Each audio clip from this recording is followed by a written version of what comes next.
Thank you, John. Thank you, everybody. Thank you for being here today. It's an exciting time at the Founder Institute at VC Lab and in the world. We're coming out of a pandemic. The whole world came together in this moment and really worked to save the sick and the weak among us, taking really big measures to protect our fellow human beings. And it was a beautiful thing.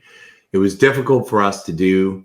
The pandemic is now in a different phase. We're coming back, and I think it's a really beautiful time. So I want to talk to you briefly about a beautiful future and a bright future.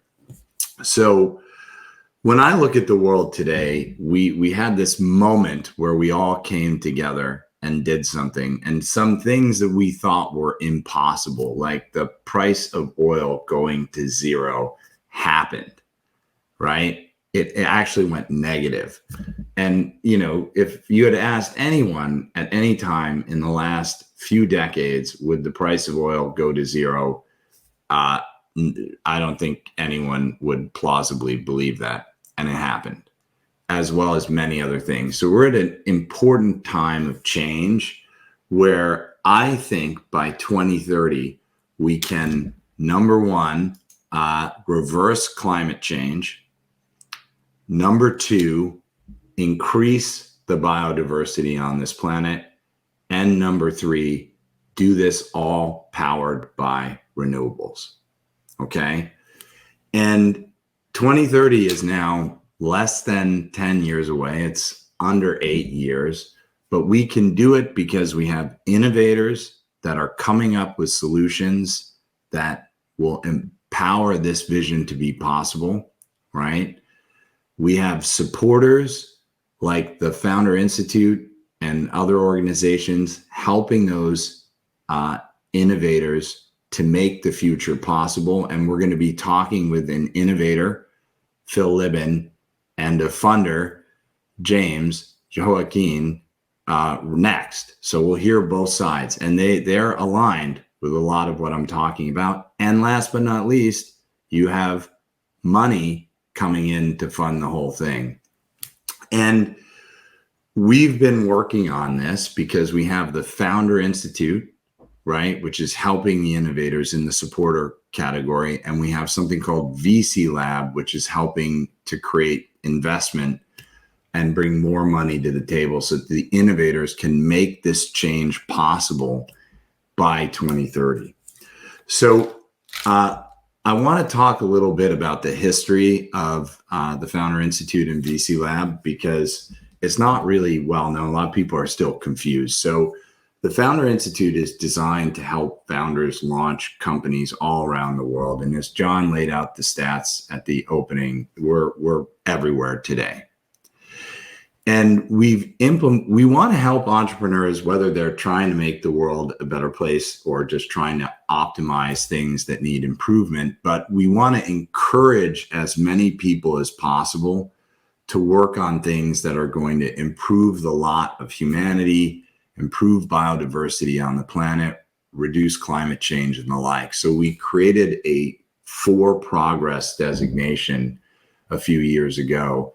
And you can look up things to work on as an entrepreneur and find metrics to use to measure your impact on making the world a better place. And then you can publish those metrics for everyone to see the contributions that you're making. And that's really the basis of what we've tried to do with For Progress. And we're trying to encourage as many For Progress entrepreneurs as possible. And while we were doing that, we realized there was another big problem. There wasn't enough money in the world today for the amount of innovation that's needed. And we see this firsthand. We're in way more countries in the world and way more cities in the world than there are venture capital markets. So within the Founder Institute, we created a program called VC Lab. And we name everything like Funding Lab, VC Lab, et cetera.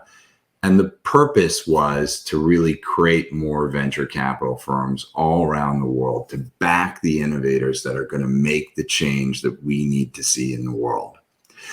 Now, as it turns out, it proved to be very successful.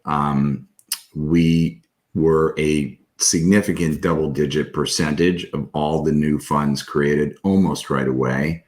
And right now in 2022, a mere 2 years after we started the program within the Founder Institute, we're going to probably accelerate somewhere around 60 to 70% of all new venture capital firms created worldwide.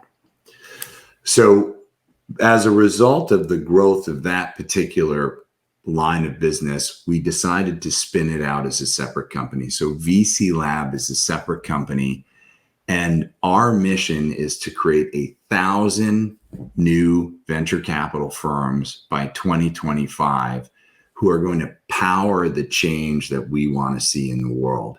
So every firm that goes through our program, and we have an accelerator program and it's free, agrees publicly to the Mensarius Oath, which is an ethical code of conduct designed specifically for investors.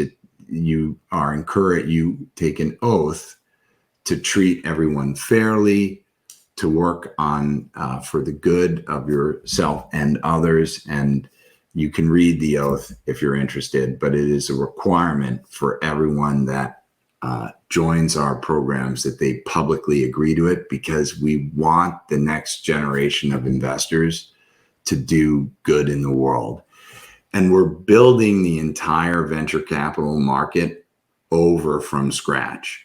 We're reinventing every document, every agreement, everything. And so we plan to turn venture capital into a force for good in the world, funding the innovators in every city and in every industry so that they can make the world a better place. And then that by 2030, we can live in a world where we've reversed climate change.